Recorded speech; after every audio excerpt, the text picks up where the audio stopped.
Úsměv je jak otisk duše, beze slov vše napoví. Tak jak úsměv Mony Lízy bez hnutí vše vypoví. S úsměvem se barvy množí, vyjasní a rozáří. Objeví se ale lidé, kterým tvůj smích překáží. Proč mít strach se smát?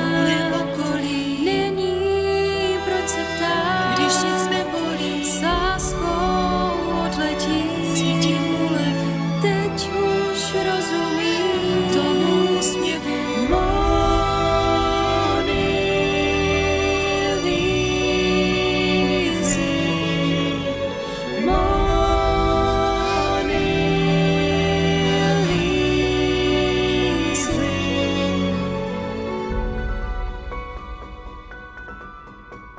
Možná Mona Lisa šila s potemnělým příběhem, ale navždy bude vzpomínána jako nesmrtelná s úsměvem.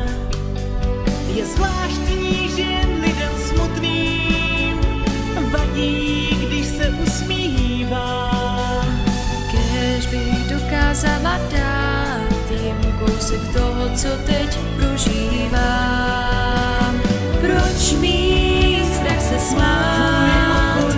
Není, proč se ptát, když nic nebolí, s láskou odletí.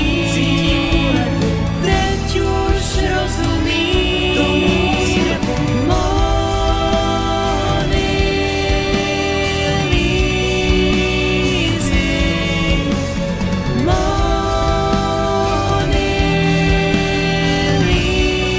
Lízy.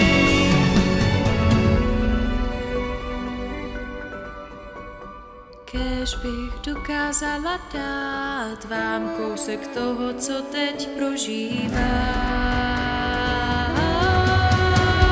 Proč mít strach se smát?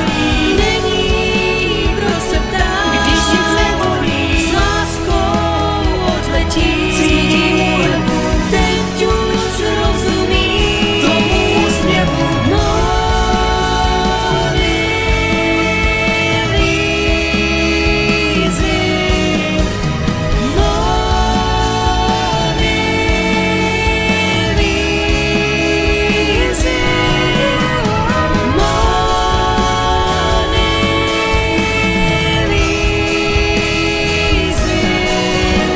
Kéž bych dokázala dát vám kousek toho, co teď prožívám.